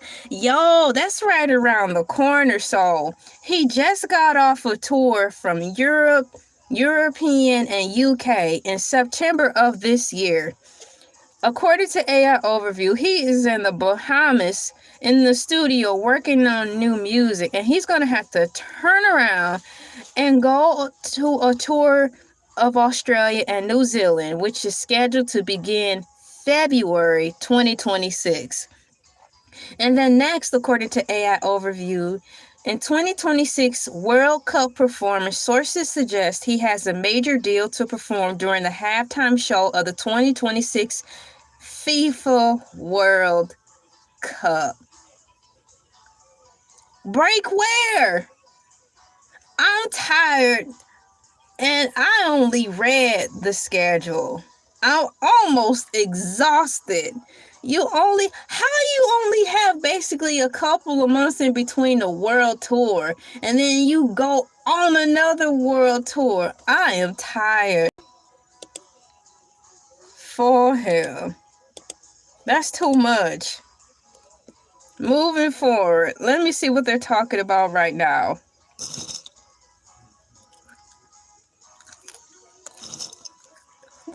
Watch what? They're talking about Fox News. That's funny. Why are hip-hop artists always dropping things? Are they clumsy? No, because they need something to write about. If you don't accidentally drop stuff, how you gonna have something to write about?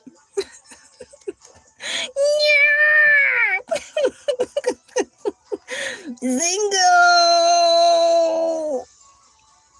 Thank you. I'm here for the remainder of this show, which is about 20 more minutes left in here.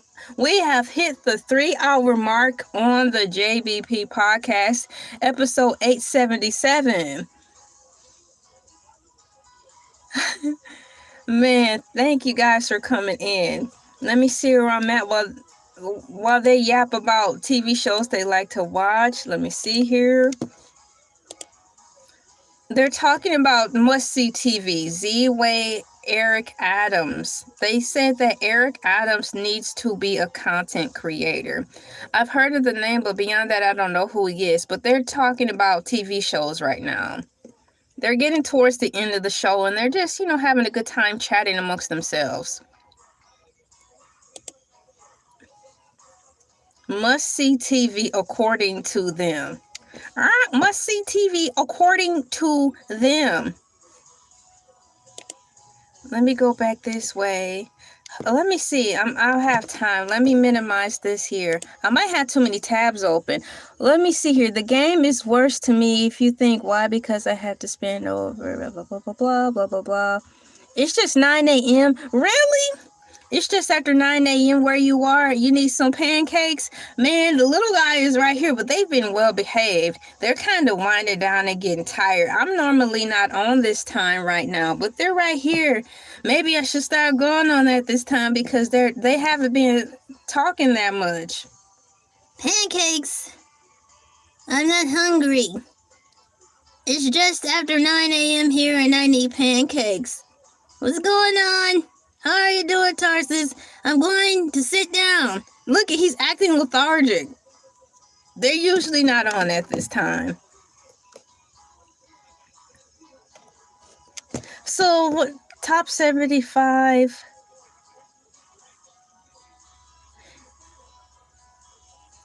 Okay, so they're talking about sports stuff right now.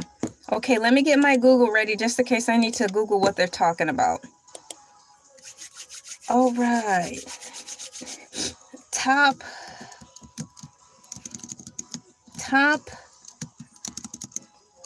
75 NBA guard.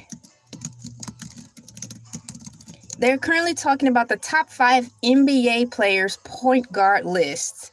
So while they talk about who they think is the best, according to AI Overview, I typed in top 75 NBA point guard players list. Based on rankings from sports media outlets, the NBA 75th anniversary team, no official top 75 list of NBA point guards exists. The number likely derives from the NBA's own selection of the 76 greatest players of all time due to a tie to celebrate its 75th anniversary. However, many reputable sports publications have compiled their own list of greatest point guards in NBA history. The following combines insights from sources like Fade Away World, Hoops Hype, and Clutch Points. The all-time consensus top 10. Magic Johnson. Number 1, Magic Johnson. Number 2, Stephen Curry. Number 3, Oscar Robertson. Number 4, Isaiah Thomas. Number 5, Chris Paul. Number 6, John Stockton. Number 7, Steve Nash. Number 8, Jason Kidd. Number 9, Russell Westbrook. And number 10 is Gary Payton. This information is once again brought to you by AI Overview and a compilation of various articles, and they just provided for us the top 10. So there's a rough estimate of what's going on in the world of NBA top 10 point guards. If you are interested, you live and you learn. I'm going to put some basketballs in the chat because I think they're still talking NBA. Let me find some basketballs. I like listening to this show because they touch on a little everything, so I can kind of pick up on what's going on. So they're still continuing to talk about this right now. Let's see here. Who is Lenny Wilkens?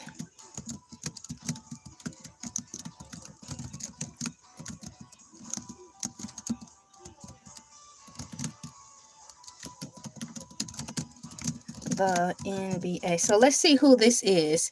Rush should be higher, but I don't know. I'd put him on the true PG.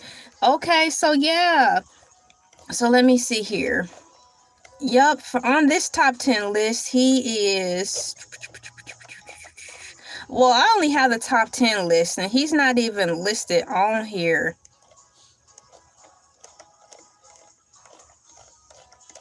But they're talking about the top 75. So right now, I believe Mark Lamont Hill is currently talking about someone named Lenny Wilkens. So while he talks, I'm going to educate myself. Lenny Wilkens, 1937 through 2025. Ah, man, he's no longer with us. Was a legendary figure in the NBA, recognized for his Hall of Fame achievements as both a player and one of the league's winningest coaches. Now that's nice, winningest coaches. He was one of the few to be inducted into the Naismith Smith Memorial Basketball Hall of Fame multiple times. Multiple times.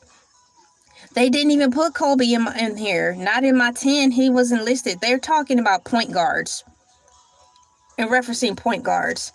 Hall of Fame career. 3-time inductee Wilkins was enshrined 3 times as a player in 1989, as a coach in 1998, as part of the gold medal winning 1992 U.S. Olympic Dream Team, as an assistant coach in 2010. All the way through, y'all. NBA 75th anniversary team in 2021. He was named one of the NBA's 75 greatest players. And lastly, top 15 coaches in NBA history in year 2022. Recognized as one of the 15 greatest NBA history, making him the only person to appear on both the 75th anniversary player and coach list. So you said Curry gotta be number 1 on point guard ranking. So let me see here. I was just reading for point guard, according to the chart I'm reading by way of AI overview, it only did the top 10. And it says here, however, many reputable sports publications have compiled their own list of the greatest point guards in NBA history. The following combines insight for the sources like Fadeaway World, Hoops Hype, and Clutch Point. This is the list I'm reading from. Hello, it's on commercial, so I will read the list again. Here are the top 10s. Number 1, Magic Johnson. Number 2, Stephen Curry. Number 3, Oscar Robertson. Number 4, Isaiah Thomas. Number 5, Chris Paul. Number 6, John Stockton. Number 7, Steve Nash. 8, Jason Kidd. 9, Russell Westbrook. And 10, Gary Payton. Let's see here. Girl.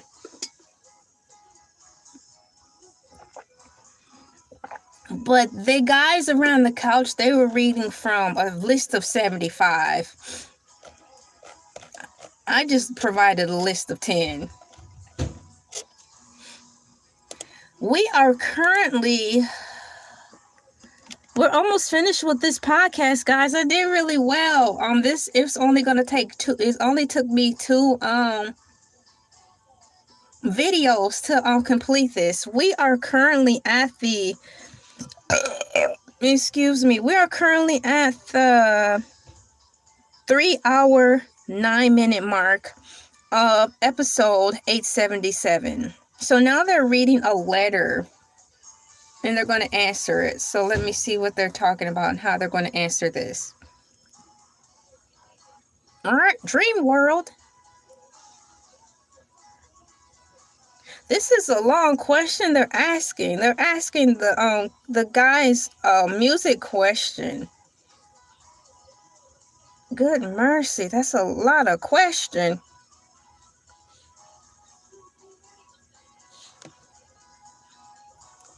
No, but I've heard of it. It seems like a pretty interesting game. So, I will have to try it out. It seems interesting. So they're talking about Drake music. He's got an album called that. Y'all, let me look this up. Don't another rapper have an album titled that? Let me look it up really quickly.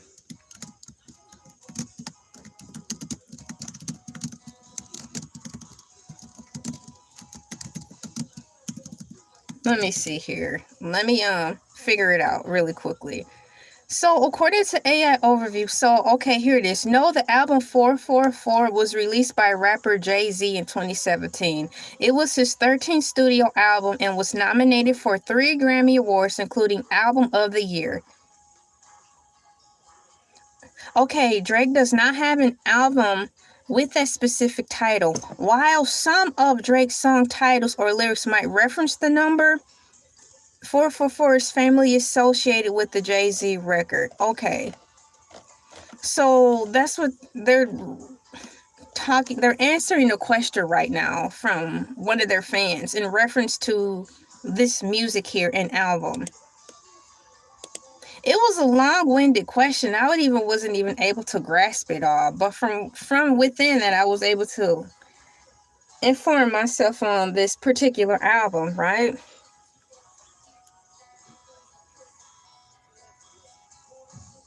Good evening. How y'all doing today? This is an oddly timed show, but we're off to the races and doing well.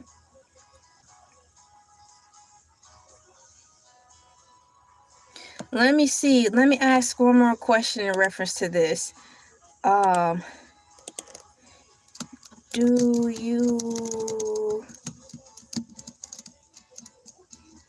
know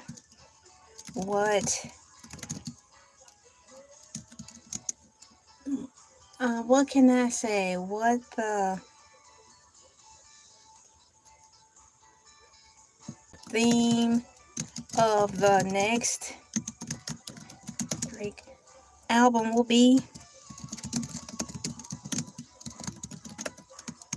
All right, let me ask this question, because they're still talking about the album and the music.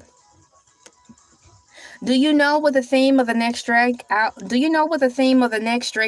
will be? Drake's upcoming 9th studio album. I thought he had more albums than that. Once again, Drake's upcoming 9th studio album is heavily rumored to be titled Iceman, and its themes are expected to be more introspective and vulnerable. The album rollout suggests the themes of isolation, resilience, fractured relationships, and addressing his recent public feuds. Potential themes. Based on the album title, cover art hints of snippets of unreleased songs. The central themes to appear to be emotional cost of fame, vulnerability and introspection, betrayal and adversaries, and a clean slate. And lastly, according to AI Overview, Drake has hinted that his album might be his best work yet, and potentially the last chapter of his rap run. So once again, Drake has hinted that this album might be his, quote, best work, end quote, yet, and potentially the, quote, last chapter of his rap run, end quote, adding significant anticipation for a powerful and comprehensive statement piece. Learn something new every day, y'all. Learn something new every day. So they're getting ready to wrap this up. We actually made it to the end. We are at the 3-hour, 14-minute marker, and they're playing the music in the background. This is really cool. I'm glad we made it. I learned a lot about music artists, I got to see how they look, to remind myself of, especially who Summer Walker is. Shouts out to her once again. That's really cool. So now they're saying their goodbyes to everybody. Let me get my poll on there. So let me close out the survey. Which pot pie would you try? Remember, life is a series of moments, and moments past. They always close the show off saying that. Which pot pie would you try? Moose pot pie came in at 44%, bear pot pie 31%, and kangaroo pie at 25%. None of the above. I'm sorry, that is not an option. Well, we cannot make them choose. Sit down. Hello and welcome in. I'm on at an odd time, Sizzle Move song. He said, none of the above. Somebody put vegetable pie, even though that was not an option neither. I'd rather go hungry. I'm still hungry. Yeah. So, round of applause. We made it through another show. Joe Budden Podcast, episode 877. What's for you is for you.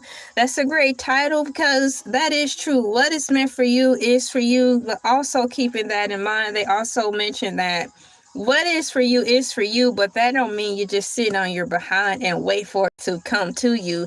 You have to be moving towards something in order for it to meet you as you go. So I thought that was a great topic. This is a great subject. It's positive, and it's a reminder that once again, don't sit in your behind and wait for a miracle to happen. You have to put in the work so opportunity can meet you. So this is pretty cool. What song is that? They're playing that music. Remember that music? So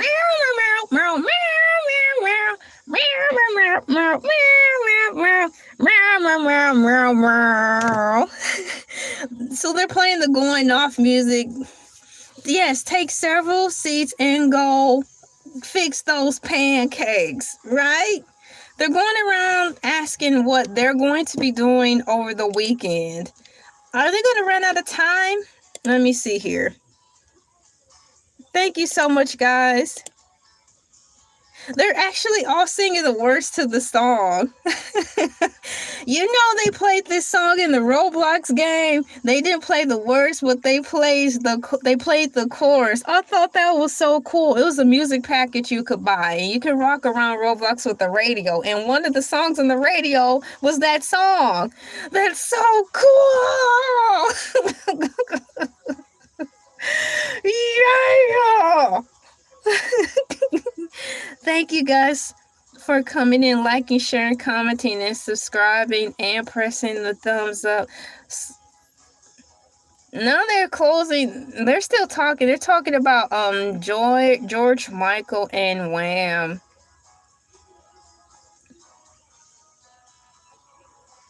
Tomorrow is Morning Moo Tuesday, which is Tuesday. I'll be back on tomorrow morning, 5 a.m. Eastern Standard Time.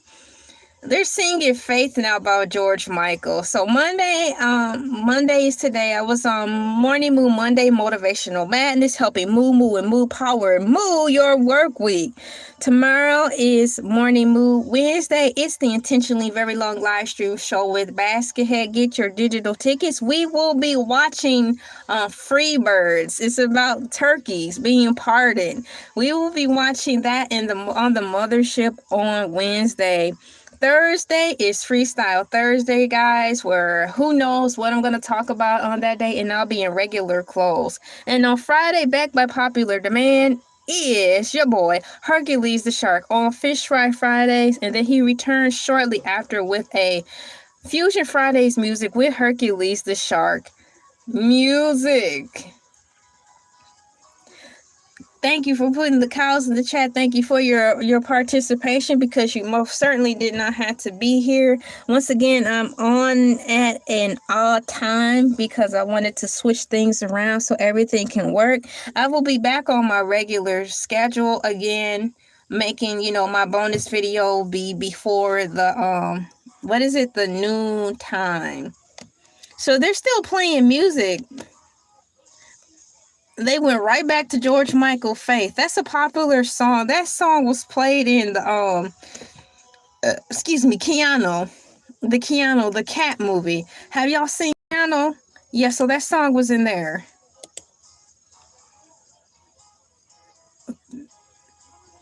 So there's about 1 minute and 30 seconds left to this live stream.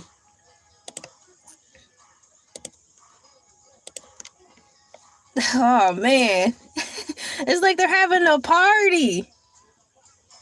Behold the power of music. Shouts out to music, y'all. Shouts out to music.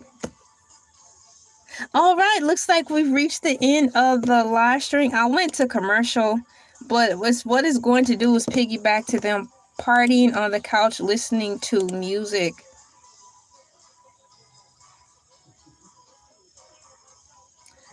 Oh my goodness, he just said the song is better than the Mariah Carey Christmas song. Those are fighting words. You're going to usher in Mimi. She going to come on there and be like, hello. She going to call in on y'all live stream. She going to be like, hello, this is Mariah Carey. And you said that song is better than my Christmas song.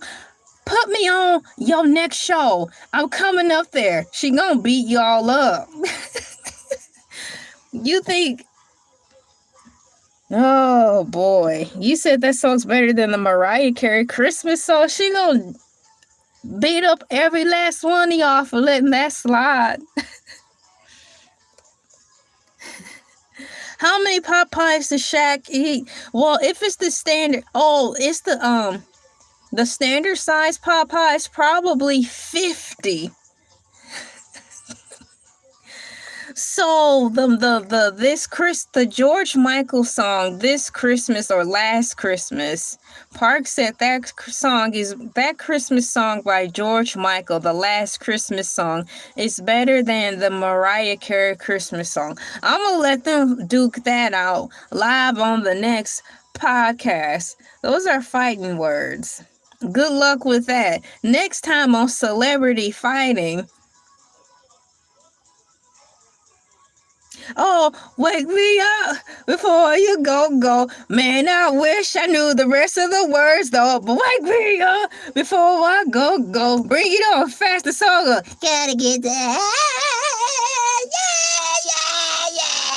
Yeah, that's right.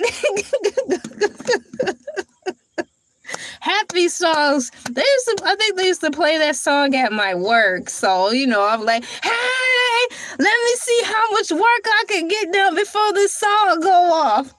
Let's kick this into hyperdrive. All right, so they're playing the sound alarms. It's getting ready to go off. This and Mariah, it is. That's what I said. They're not gonna make it. So, if one of them come up on the show in the near future where it's Parks who said it, they're gonna be like, Parks, something happened and he not gonna be with us for the next couple of weeks because a family emergency. Yeah, the family emergency, he's laid up in intensive care because Mariah Carey done laid hands on him for trashing her song. So, he might not have a Merry Christmas. So, you've been warned here first. You might want to put your car in the garage. You might want to order security for the rest of the year. Because, good luck with that. Moving forward, thank you guys so much for coming in. Like I said, I came in at a rare time today, but I kept my word. I wanted to do a bonus video, and I went on and finished up this particular episode. The Joe Budden Podcast, episode 877, What's For You Is For You, part 2. Thank you guys for coming in. I will be on tomorrow morning move, 5 a.m. Eastern Standard Time. Man, it's going to be a mess. Heaven help them. Thank you guys for coming in and showing some support at this awkward time. Thank you, and I will see y'all tomorrow morning. Bye, y'all. Thank you.